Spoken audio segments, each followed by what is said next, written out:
Buenos días, muy buenos días, damas y caballeros. Aquí estamos, como siempre, en otra entrega de que es su telediario 1+1. Sí. Hoy sí que hay muchas noticias. Y de diferentes ámbitos. De diferentes ámbitos, a nivel nacional y a nivel internacional. Hoy, en la República Dominicana, se conmemora la batalla del 19 de marzo. Eso fue en Asua. En Asua. Fue la primera batalla después de la proclamación de la independencia de la República, el 27 de febrero, casi un mes después, antes de un mes, Sí. es que los haitianos, un grupo de haitianos Se reactivan se para reactiva combatir. y vienen y enfrentan a las tropas dominicanas. Que eran menos Pues claro que sí. en cantidad y en experiencia. Claro, no teníamos Sí, experiencia de no, pelea, no. pero lo agarraron ahí en Asua. Hay un monumento Sí. en honor a los caídos, pero no crean que fue una cosa del otro mundo. Esa batalla, pero los dominicanos logramos que los haitianos se dispersaran, Sí. se mandaran a huir. Claro. Y es un hecho significativo que lo conmemora la República Dominicana, igual que el 30 de marzo. Sí. Decía 11 días después, va a ser en Santiago. En el norte del Se va a país. producir la batalla. Pero fíjate que la del 30 de marzo murió más gente Totalmente. porque los españoles, ya eso es en la guerra restauradora, Sí, estamos sí. hablando, los españoles en Milicen, a su huida, incendiaron la ciudad. Pero el presidente Luis Abinader va a estar presente en los actos conmemorativos de la batalla del 19 de marzo, en Asua. Allí se hace un desfile militar y cívico, muy lucido, Claro. y ahí va a estar el presidente Abinader, que va a aprovechar para inaugurar algunas obras. Por supuesto, un 2 por 1 ahí. Un 2 por 1. La más importante de todas ellas es el hospital de Baní, de Peravia, que por fin lo remodelaron. Esa era una deuda muy pendiente que había ahí, Adalberto. Sí. Hay una queja de médicos de ese hospital, de la población, y es que lo van a inaugurar sin un tomógrafo. Wow. En la capital de una provincia importante no hay un tomógrafo no. público. Y después de tanto tiempo esperando la inauguración, entonces ni siquiera el tomógrafo, ¿no? Eso es importante que hayan inaugurado el hospital y ojalá los relancen ese hospital, porque en la medida en que los pueblos puedan resolver sus problemas sanitarios, Que son problemas de salud importantes, ahí, son importantes. se descongestionan los hospitales de la capital. Claro. Y se salvan vidas, Sí, se le mejora el servicio. se les mejora el servicio. ¿Cuánta gente Y no se ha hoy, muerto? sí, así es, la tecnología es clave en el diagnóstico Claro. de lo que una gente tiene, ¿verdad? Sí, Parece. sí, sí. Vamos a ver, ojalá escuchen esto y ojalá se dispongan de los recursos. Eso es caro, esos aparatos son caros, cuestan millones de pesos. Sí, pero vale la Pero pena. para un Estado eso no Claro. es no se lo toma. Al momento de salvar vidas y de garantizar derechos, porque la salud es un derecho Así fundamental. Aquí lamentablemente en algunos sectores impera el enfoque mercantilista, el enfoque de negocio, pero el tema de la salud no es la rentabilidad, Claro es que garantizar derechos sí. fundamentales como la Bueno, vida. es que hay una pugna, Miguel Seara Hatton lo ha explicado de manera bastante magnífica. claro, entre la salud como derecho y la salud como mercancía, Claro. como negocio. Sí, pero al Estado no le luce entrar en los segundos. Bueno, es que el Estado debe garantizar el derecho. Sí. Definitivamente que sí. Esa debe ser la Pero lo primera que ha estado misión. pasando aquí en los últimos años, inclusive después, se aceleró después de las reformas del año 2001, es que el negocio es el que se está fortaleciendo Así mismo. y el servicio debilitándose. Totalmente, totalmente. Es una gran contradicción. Sí. Y lo grande es que en eso han coincidido los cuatro últimos presidentes que ha tenido la República Dominicana. Leonel Fernández, Danilo Medina, Hipólito Mejía y Luis Abinader. Sí, cambian El los mismo gobiernos, enfoque. pero no la política. No la política, No sigue la política. misma política. Convencido. Claro, fue una política también impuesta desde fuera, porque hay que decirlo. Sí, Eso lo financiaron los organismos multilaterales, sí, algo importante. porque estaba en boga la política de impulsar el mercado, la libre competencia, y si eso se llevó muchos derechos, y a otros lo dejó moribundo. En ningún país ha funcionado, todo lo No. contrario. En Chile, Bueno, para el negocio sí. el negocio sí, pero la garantía Para el de negocio salud sí, no. porque Claro. si tú vienes aquí en la República Dominicana, Aquí nosotros hemos convertido en una potencia para curar. De turismo de salud. De salud, estético sobre todo. Sí, porque temas estéticos sobre todo. Pero tú te vas a encontrar con centros, incluyendo algunos construidos con fondos públicos, que no tienen nada que envidiar a lo que pasa en cualquier país de América Latina e inclusive de algunos países desarrollados. Y lo superan. Y tú tienes el caso de Sedimat, por ejemplo. Ay, sí. Ahí está toda la tecnología disponible para atenderse. Pero aquí tú tienes hospitales que son hospitales, hoteles, que te resuelven cualquier problema de salud, incluyendo el Home de Santiago. Sí. El Home de Santiago. Pero mientras eso ocurre, tú tienes gente que se muere por lo más elemental. Claro, o porque que sufre, no todo el mundo tiene acceso. Exacto. Y andan mendigando. ¿Tú sabes cuántas personas hay en lista de espera para poder acceder a los medicamentos de alto costo? Ya tú ves. Va de 4,000. 4,000 personas. Haciendo fila, esperando que uno se muera para entrar el otro. No. Porque el Estado no tiene. Y fíjate que hay que reconocerle al gobierno que aumentó significativamente los aportes para ese programa. Sí. Lo ha duplicado, ¿verdad? Sí. Pero todavía sigue siendo insuficiente. Porque los seguros no te cubren todo. Tienen un lío porque es un negocio. Y cuando el negocio peligra, te dicen, no, espérate, aquí no. Dime de dónde saco los cuartos. Sin importar que implique no garantía de derechos. Así es. Pero bueno, el presidente Abinader estará hoy en Asua y estará hoy en Peravia. Y en Peravia va a inaugurar esta importante obra. Por otra parte, damas y caballeros, ayer se conoció el balance final de la misión del Fondo Monetario Internacional que ha venido al país a evaluar la economía. Y ese balance, como lo dijimos aquí, de que se anunció que venía, iba a ser positivo. Sí, claro. El fondo ha resaltado la fortaleza de la economía y sobre todo la fortaleza del sector financiero de la República Dominicana, de la banca dominicana. Así es. Y ha pronosticado un crecimiento que coincide con el que han proyectado las autoridades locales, de un 4.5% para el año en curso, un crecimiento de la economía. Sí. Esto, señoras y señores, no es suficiente para satisfacer las necesidades que tiene este país, y sobre todo una parte de la población, esa que se quedó atrás, esa que dejaron atrás, la más pobre, pero es envidiable si tú lo comparas con lo que pronostica el propio Fondo Monetario Internacional y el Banco Mundial y la CEPAL para América Latina, que el caso nuestro es el doble. Sí, superando ese promedio. Superando ese promedio. Sí. De manera que por eso tienen mucha razón las personas, los grupos, que se sienten muy contentos con el comportamiento de la economía y la política económica del gobierno. Sí, claro, la misión valoraba, además de ese comportamiento económico y de sectores claves como la banca, a quien le hizo una mención bastante directa, el tema de la estabilidad social de República Dominicana, que señalan que es una condición sine qua non para que esa macroeconomía crezca.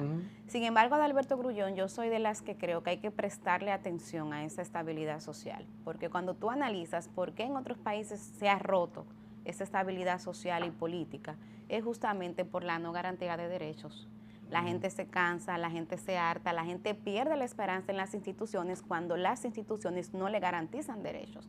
Y aquí las encuestas que se han hecho en los últimos años han demostrado cómo la confianza en la democracia, en los partidos políticos y en otras instituciones claves ha venido decreciendo. Entonces, qué bueno que tenemos estabilidad social porque es, lo repito, un factor sine qua non para la estabilidad política, para la estabilidad económica, porque hay inversionistas que justamente revisan, ok, ¿a dónde podemos invertir? Y cuando ven ese pequeño país en el Caribe, donde se hacen elecciones, hay cambio de gobierno sin mayores traumas, sin mayores crisis, dicen, bueno, mira, hay seguridad jurídica, se puede invertir ahí, pero hay que tener cuidado para no perder eso, y eso se puede preservar en la medida que a la gente se le garanticen sus derechos, se le satisfaga a Adalberto Grullón sus necesidades.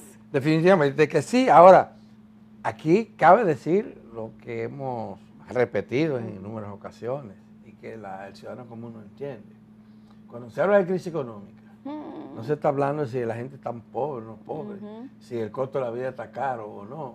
Es decir, los negocios funcionan. Exacto. ¿No? Y aquí los negocios están funcionando bien. Están funcionando muy bien. Muy bien. Muy bien, Adalberto. O sea, aquí hay oportunidades para hacer negocios. Claro. Tanto de los nativos como de los extranjeros. Claro, ustedes saben que los negocios grandes son los que marcan la pauta. Y esos negocios grandes son de grandes empresarios dominicanos o de inversionistas extranjeros. Entonces, con el clima que hay, tenemos ventajas comparativas.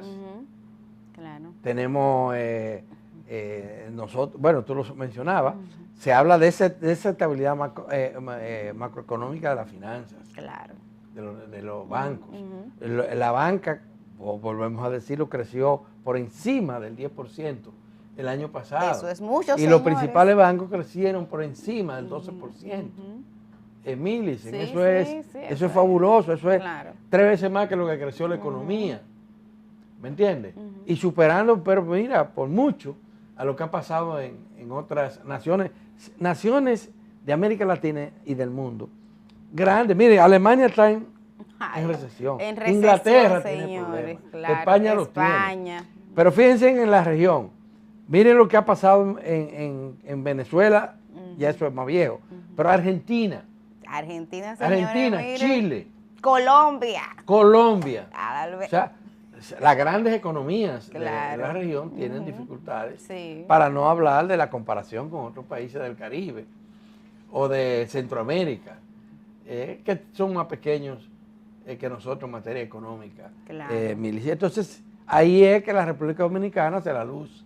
Sí, pero eso no quiere decir que no haya oportunidades de mejora. Claro por ejemplo, sí, aquí hemos hablado el tema del sector informal, del porcentaje de la informalidad en la economía, eso es un reto. El mismo tema de los salarios, Adalberto Grullón, ayer lo decíamos, 38%, ahí es que anda la cosa. 38% gana menos de 15,000 pesos. Entonces, a ese tipo de cosas hay que prestarle atención. Ese es el tema básico de los salarios. Porque el tema de la informalidad, eso tampoco es un fenómeno exclusivo de la República Dominicana. No. Inclusive hasta en los países. Claro. La informalidad y la producción autónoma, el negocio autónomo, que son pequeños, medianos negocios, que son familiares, de una familia, le llaman ahora emprendedores. Claro. A ellos. Sí, pero yo te menciono el tema de la informalidad porque partiendo de la necesidad que tiene el Estado Dominicano de aumentar sus recaudaciones, quienes cotizan de manera informal no cotizan, Adalberto, o sea, no aportan al fisco. Pero desde ese punto de vista, ahí hay una oportunidad importante del Estado de aumentar su recaudación. Claro. Pero el Estado ha perdido calidad moral para recibir a los pequeños. Si tú tienes que los sectores más poderosos tienen exoneraciones.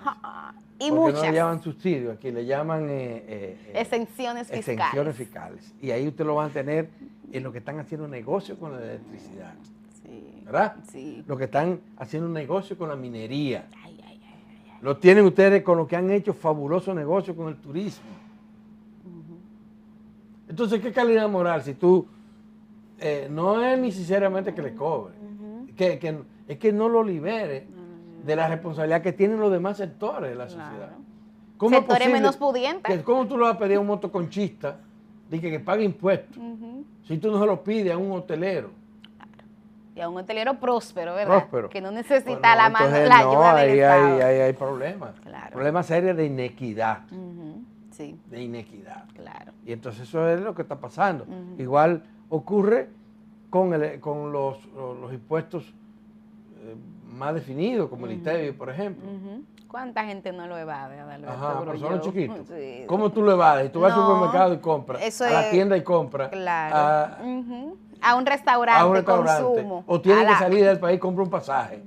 Eso va directo ahí. No, eso te da la madre, como dicen. Así mismo. Miren, en otro tema que ocurrió ayer y que es importante porque la opinión pública ha estado dándole seguimiento, es el caso de la niña, la jovencita de 20 años, de origen hindú y norteamericana, que desapareció en una playa de Punta Cana. Ayer, el chico que la acompañaba en el momento en que ella se ahogó, yo creo que definitivamente cada vez hay menos duda de que se ahogó en esa playa, el chico que está preso prácticamente, aunque en el hotel, dicen que es la Procuraduría la que paga la prolongación de su estadía en ese hotel.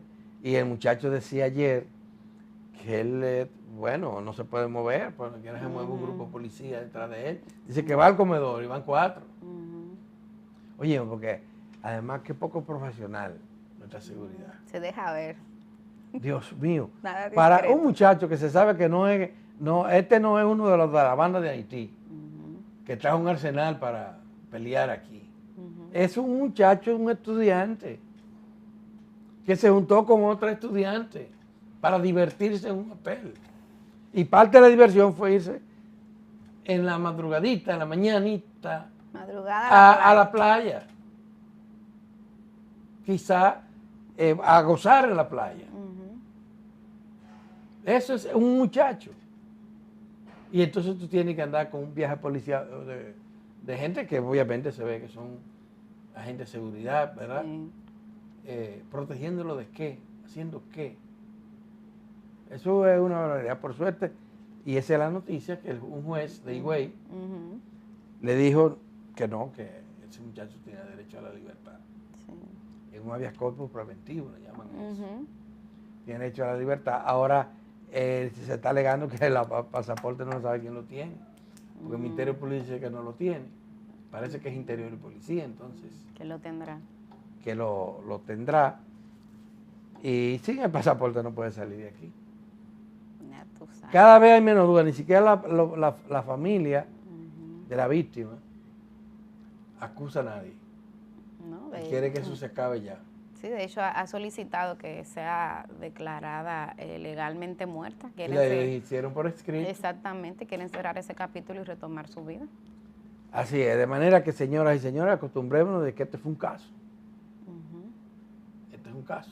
Sí. Que lo estaremos recordando, pero ya es tiempo de que tengamos otras noticias. Sí, pasemos. De manera protagonista, le pasemos balance a esto. Y que a este muchacho lo dejen tranquilo, que retorne a su país, ¿verdad? Sí, hay que asegurarse si apareciera en algún momento una evidencia que andan buscando y que no ha aparecido hasta ahora. No aparece hasta ahora, bueno, entonces se actuaría, pero no se justifica lo que está pasando. Y por último, Millicent, por lo menos en esta parte del programa, por último, la noticia más trascendente en el día de ayer a nivel internacional fue la reunión que sostuvieron vía telefónica, internet, vía telefónica, los presidentes de Rusia y de los Estados Unidos, en búsqueda de un pacto que le devuelva la paz a Ucrania. No sé, ¿qué te parecieron los resultados que anunciaron inmediatamente? Mediano, porque básicamente el acuerdo es que durante un mes Rusia iba a cesar el bombardeo a las instalaciones energéticas en Ucrania, pero no significa el fin de la guerra. Ni siquiera es un pacto por la paz, por una tregua completa, es una tregua muy limitada. Muy limitada. De manera que fue un chin, claro, no esperaba. Se avanzó un poquito, pero no lo suficiente. Sí, Putin, de manera muy estratégica, enumeró una lista de demandas que para Rusia son básicas. Decían que es importante que cese el financiamiento de Occidente a Ucrania, y también la facilitación de datos, de inteligencia, como se le llama en ese mundo. Entonces, y recordó además la base original del conflicto, o sea que Ucrania definitivamente no puede formar parte de la OTAN. Parece que Estados Unidos coincide en eso, lo que pasa es que la Unión Europea, los países que forman parte de la Unión Europea, que son la mayoría, que integran también a la OTAN, tienen otra agenda, claro. Temen que Rusia, anotándose esta victoria, porque a eso que va. Sí, claro. Es una victoria. Entre más grande esa victoria, más amenazada se siente Europa. Que Rusia entonces después quiera meterse a otro lado y se la salga con la suya otra vez. Ese es el tema. Pero parece que para la Unión Europea también esto ha sido una buena lección. Ellos se metieron hasta donde pudieron en este conflicto, en alguna manera lo atizaron, ¿verdad? Y entonces han sido los grandes perdedores. Por todas las Porque no solamente pierden en el sentido que van a salir más frágiles, más amenazados, sino en términos económicos. Claro. Ellos tuvieron que comprar gas al doble de lo que se lo vendía a Rusia, Exacto. ¿verdad? Perder un mercado importante de productos, Sí, sí, sí. de mercancía, y tener entonces que soportar una inflación y una recesión económica en muchos de los países. Claro. El caso de la Gran Alemania, que dicen que es la locomotora de Europa. Sí, lo era.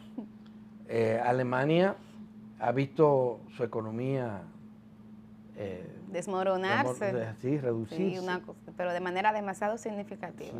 Y sumarle a eso que todos esos conflictos bélicos y económicos tienen sus incidencias políticas. O sea, Y una cosa, Europa es la región del mundo que más ha avanzado en tratar de proteger el medio ambiente y reducir los elementos contaminantes que está sufriendo su población. sí. Pero con la guerra también han tenido que echar para atrás en eso, frenar los planes. Sí. Y ahora incrementar el presupuesto, los gastos de defensa. Sí. La propia Alemania está diciendo, bueno, nosotros vamos a crear fábricas de armas para no dejar que sea Estados Unidos el que venda armas nada más. Y para nosotros mismos poder tenerla cerca. Caramba. Imagínate, entonces. Es un cambio significativo de la política que afecta, porque el dinero que se va en producción de armas, que se va en defensa, es dinero que se necesita para impulsar el desarrollo. Sí, ¿no? Se le quita a otros sectores. Así es. Vamos a la pausa de Alberto Grullón. Así es.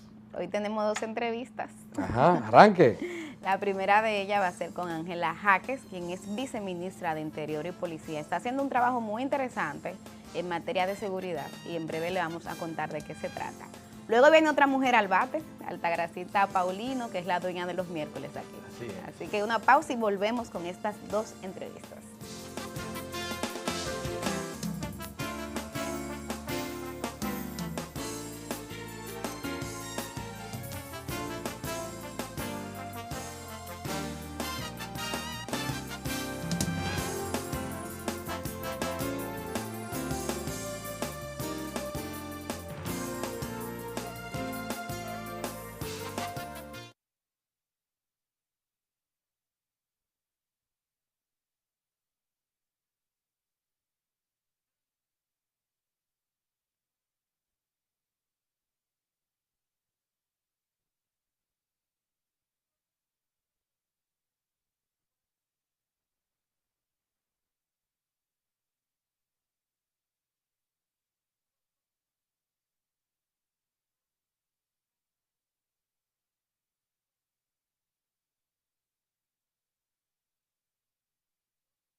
Gracias, damas y caballeros. Aquí estamos en Uno más Uno. Gracias a los que se incorporan a partir de ahora y mil gracias a los que comenzaron con nosotros en el programa.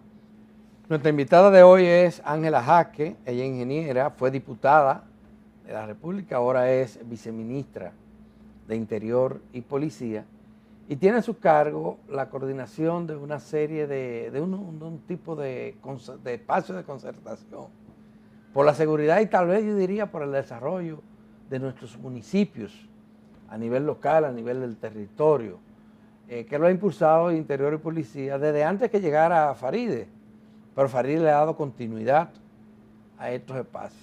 Se trata de la mesa de seguridad a nivel municipal.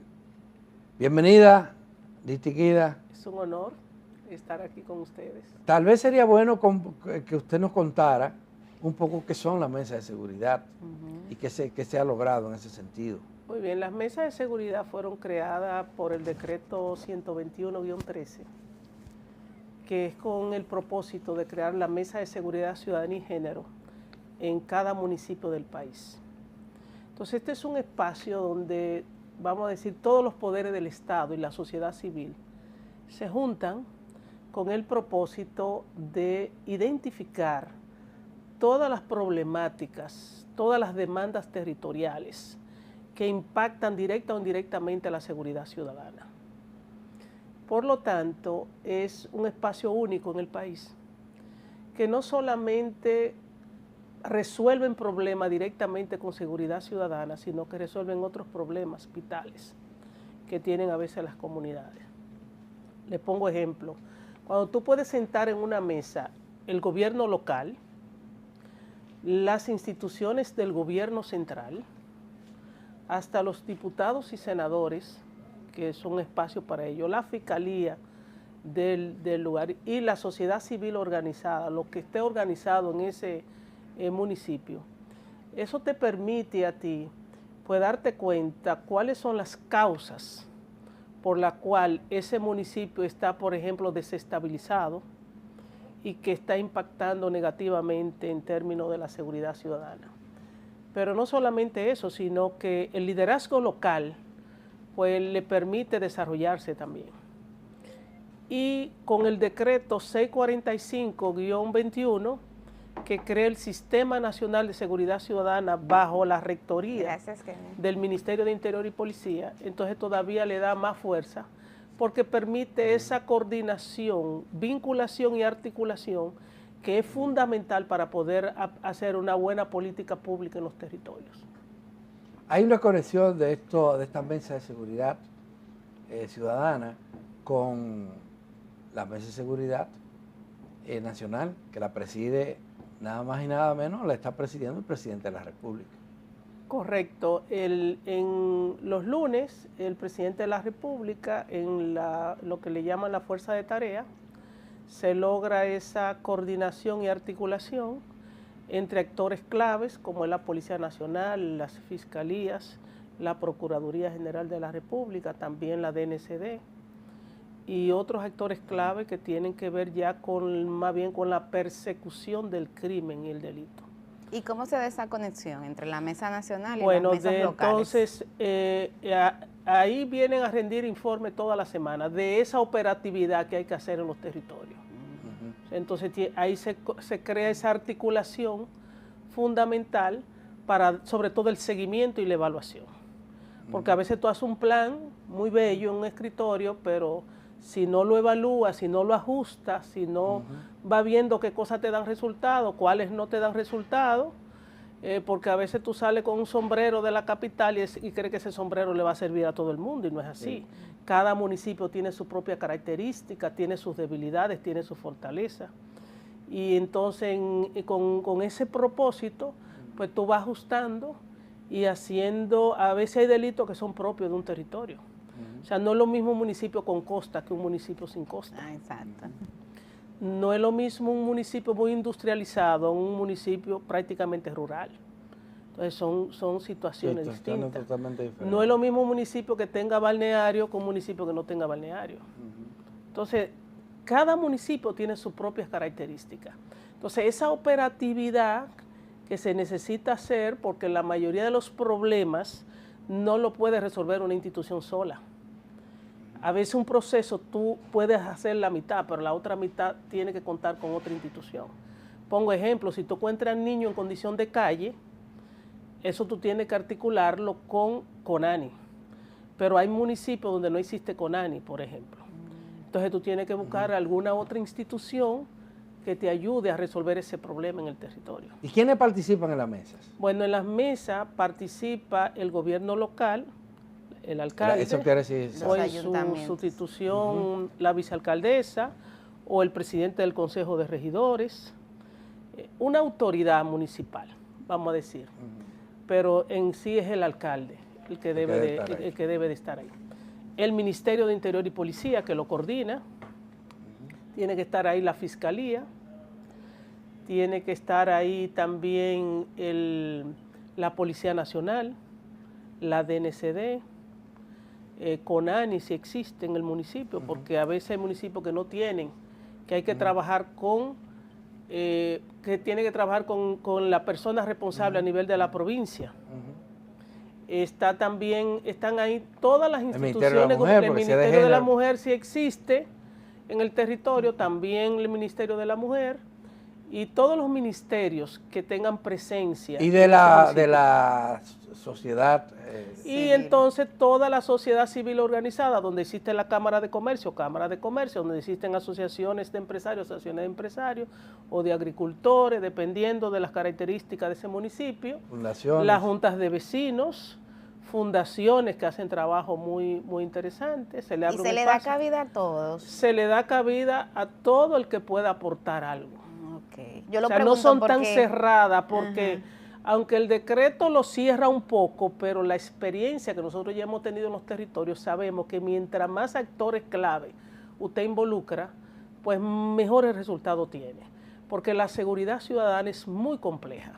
No es algo tan simple como muchas veces la gente cree, sobre todo para hacerla sostenible en el tiempo. Yo he tenido la oportunidad de ir a algunas de las sesiones he ido a la mesa de seguridad nacional, la Fuerza de Tarea, cuando me han invitado, y he ido también a Villa Altagracia. Y yo vi en Villa Altagracia particularmente, en varias ocasiones, gente pararse. Claro. A decirle, mire, aquí la policía, con el jefe de la policía ahí, o la DNCD, no tenga nada. Es cómplice de esto, de lo otro, y han hablado sin ninguna cortapisa, sin ninguna limitación. Eso es lo importante, la gente se expresa. Y siempre le decimos a los funcionarios que están ahí presentes que esa persona lo que le está es ayudando a hacer el trabajo, que no lo pueden ver como una persona que va a molestar. Yo quiero saber si eso pasa en los otros sitios, porque usted es la que coordina ese programa. Pero ahí yo he visto también cómo se le dice a una institución, un funcionario, mira, esto ustedes tenemos que resolverlo. Claro. Y hay que resolverlo. No, yo te digo casos muy interesantes. Por ejemplo, ayer estábamos en Nagua y ahí el alcalde se para y expresa todo lo que él considera que no está bien. Pero la institución responsable tiene también derecho de decir todo lo que ha hecho. Porque esa es la transparencia, porque a veces decimos transparencia, se ve muy bella esa palabra, pero lo importante es eso, que tú me digas, tú tienes 3 cosas que no la estás haciendo bien, pero tengo 10 cosas que yo he resuelto bien. Sí. Entonces, eso nos hace aplicar lo que se llama calidad total en el territorio. Pero además vamos mejorando esto resuelve un problema histórico de la sociedad dominicana, y es que el gobierno en lo local, en el territorio, pocas veces se coordina.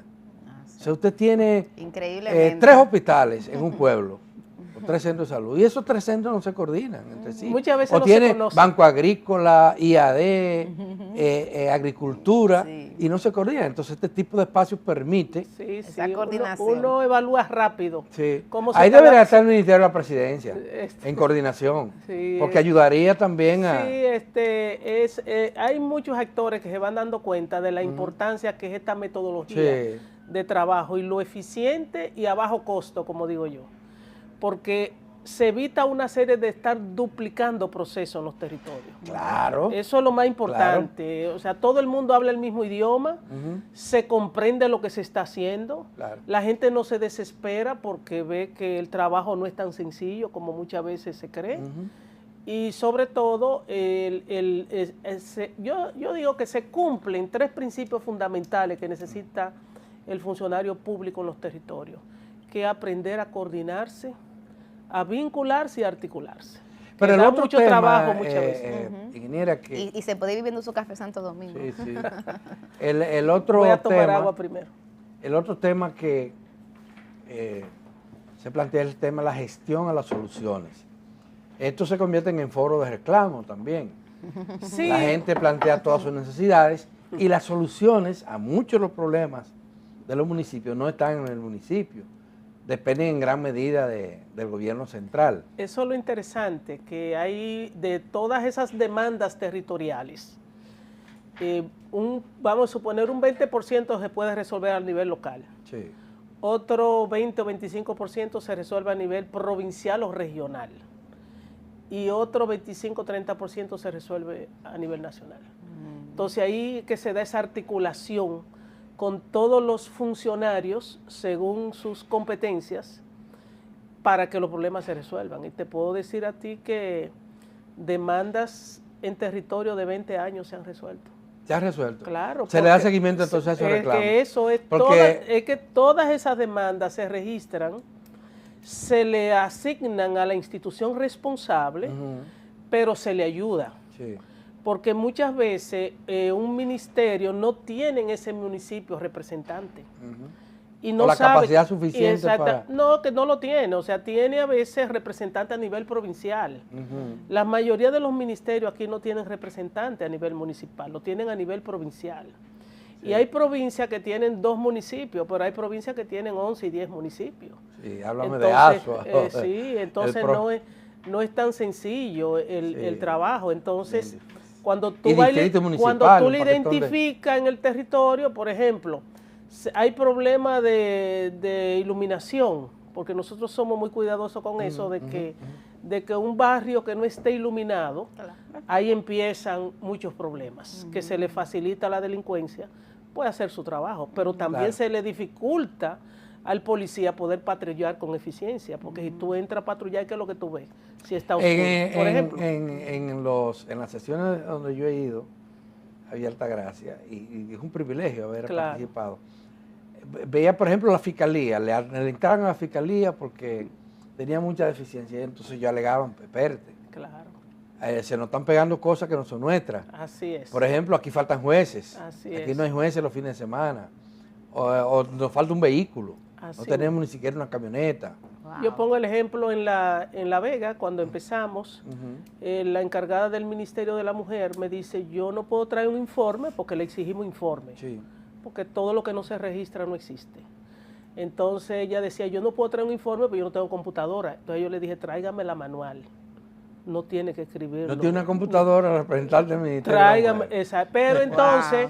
Se lo comunicamos al Ministerio de la Mujer aquí y le llegó su computadora. Mira, porque a veces pasa, y así hacemos muchísimo. La gestión es clave. Es muy en cualquier proceso de seguimiento. Porque muchas veces pasa eso, de que la persona existe en el territorio, pero no tiene las herramientas para hacer bien su trabajo, y entonces hay una institución que le ayuda. Hemos logrado en municipios que con la camioneta municipal del alcalde, que la policía ha tenido que hacer un patrullaje, porque se le dañó la de ellos. Sí. Pero lo importante es eso, que se ayuden, que se colaboren en el territorio para que los problemas se resuelvan y la gente no se sienta tan desamparado. ¿Cuántas mesas están funcionando actualmente, viceministro? Bueno, alrededor del 80% de las mesas están funcionando, porque estamos ahora en un proceso, como hubo cambio de alcalde en muchos municipios, entonces esos municipios le estamos dando más calor. Pero hace unos días ya de esos cambios de alcalde. Sí, pero fue en abril. Y tú tienes que darle un tiempo. Cuando llega alguien que recibe, claro. Es un tiempo de 3 o 4 meses. Entonces esas mesas...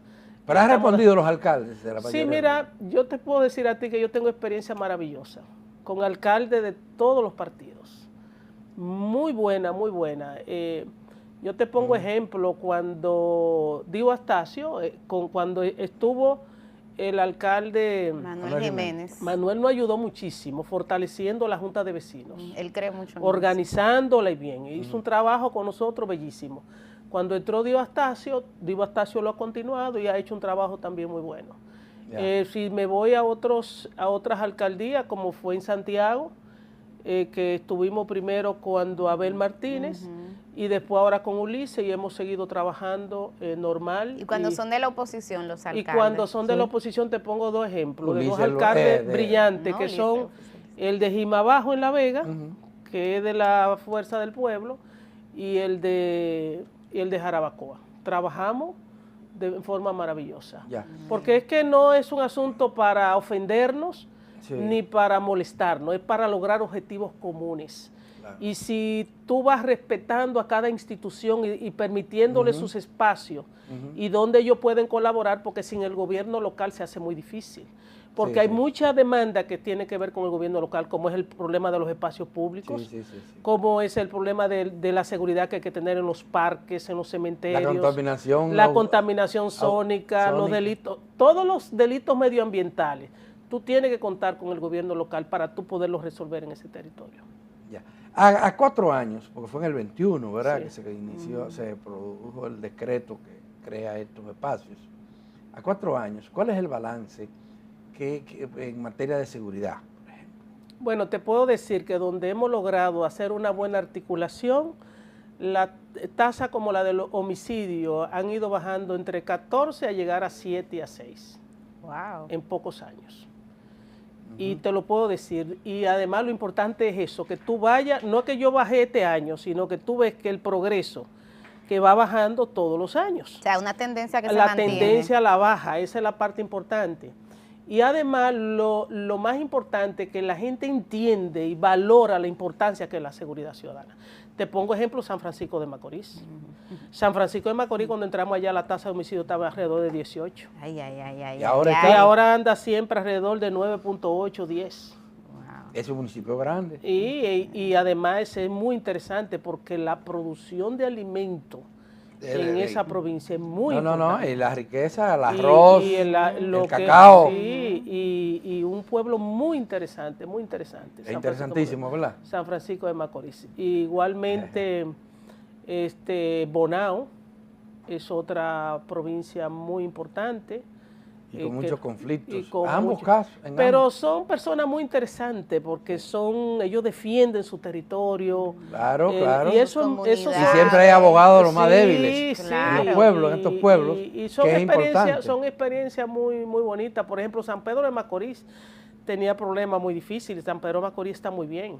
Se ha ido bajando notoriamente su Ministra, el mismo caso ahora mismo de San Cristóbal, que había estado muy mal. Y va muy bien este año. ¿La seguridad ciudadana está puesta en manos de mujeres? Bueno, mira, es una oportunidad de nosotros demostrar que podemos hacer un buen trabajo. Y eso es lo importante. Yo no creo en estereotipos. Considero que el ser humano tiene una serie de competencias y de aptitudes y que si la pone en ejecución puede tener buenos resultados. Y en eso es lo que yo creo. Yo soy una mujer de resultados. Muchas veces tú planificas. Y estás haciendo ese trabajo silente ahí, que poca, sí, es que no hay que hablar para mucho. Que viniera este programa tuvimos que bregar. No, pero hay que la cosa positiva que decirla. Sí, hay que decirla, pero eso es así. O sea, necesitamos siempre hacer las cosas y hacerlas bien. Y no hay que decirlo mucho. Tú vas a las comunidades y ellos te lo dicen. Ellos se sienten satisfechos porque ven la mejora de una vez. Cuando tú tienes un problema frente a tu casa, que tiene 10 años, 15 años y nadie te lo quita, y cuando alguien logra quitarlo, esa es la satisfacción.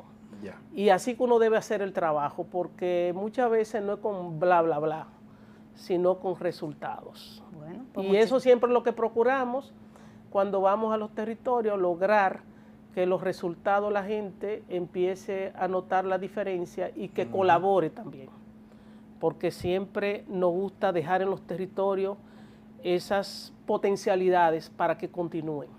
Porque si no, de nada vale. Si tú tienes que ir siempre para resolverle todos los problemas, eso tampoco es sostenible. Claro. Lo importante es tú enseñarle a la gente cómo es que hay que hacer las cosas y que ellos entiendan un poco el Estado, porque aquí hay mucha dificultad con la gente, que cree que tú vas y solicitas, por ejemplo, un proyecto y que ya mañana te lo van a empezar. Eso no es posible.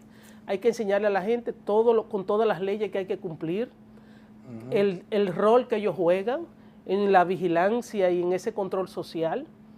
Y entonces la gente va entendiendo, va comprendiendo y también es celoso con lo que le corresponde a su territorio. Y demandan y se organizan mejor también.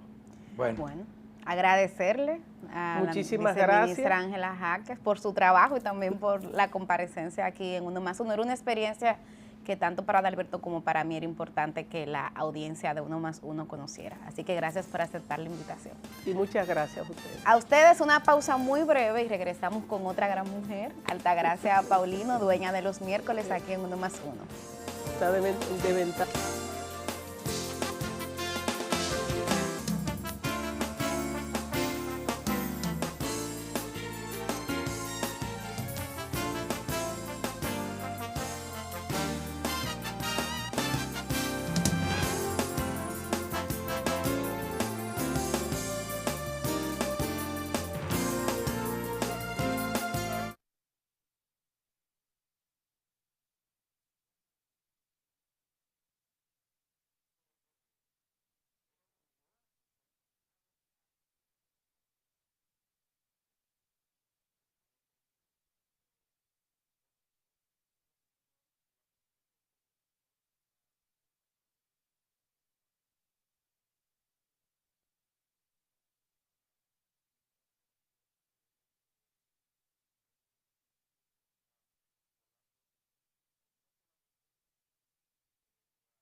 Hola, yo soy Altagracia Paulino.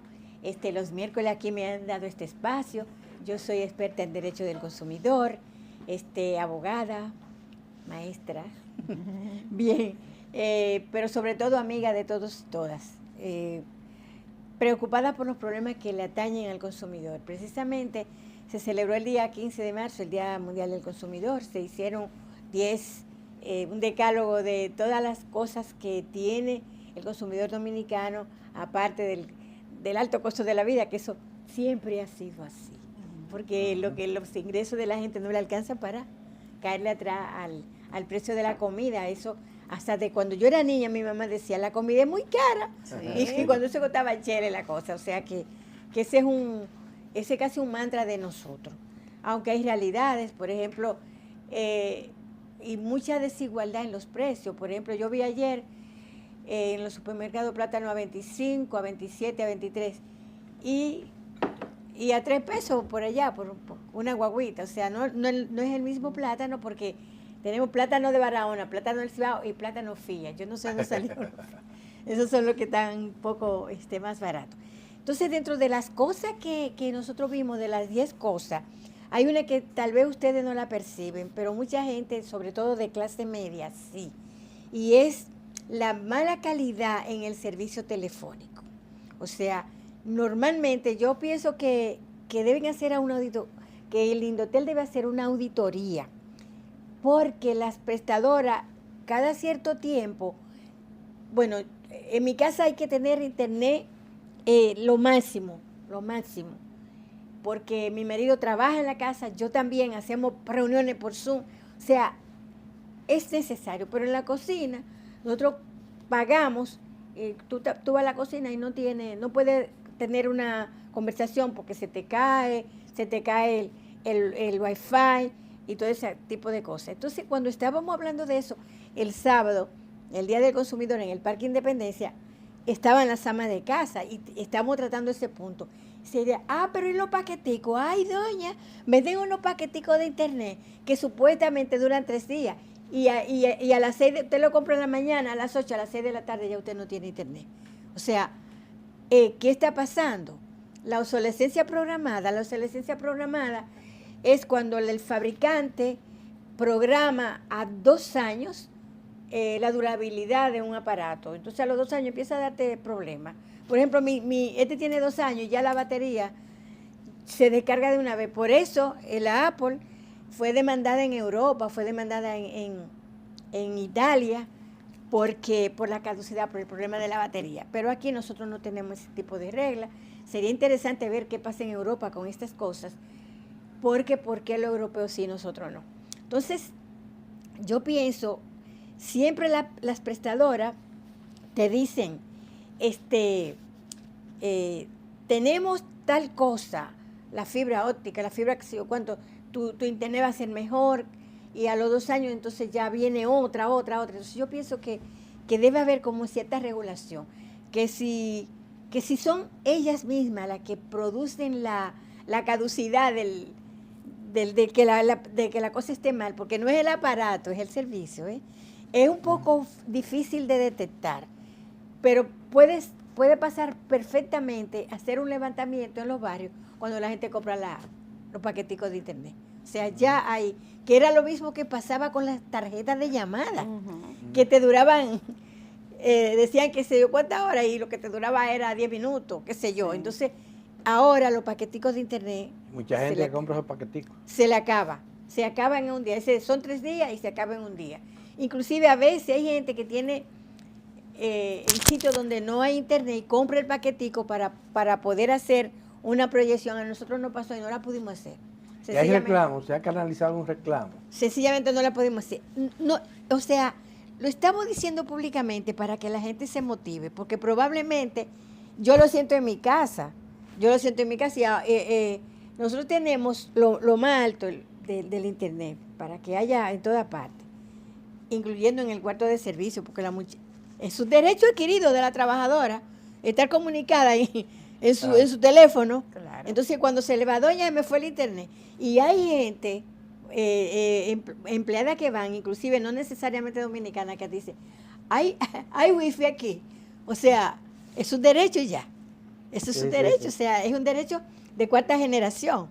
Ya y debe ser de primera, porque la comunicación es lo fundamental en las relaciones entre nosotros. O sea, tiene que ser fluida. Entonces yo pienso que eso, que es a mi amigo Guido y Fausto Rosario, Juan TH, esa gente que son amigos nuestros que están ahí. Que están ahí.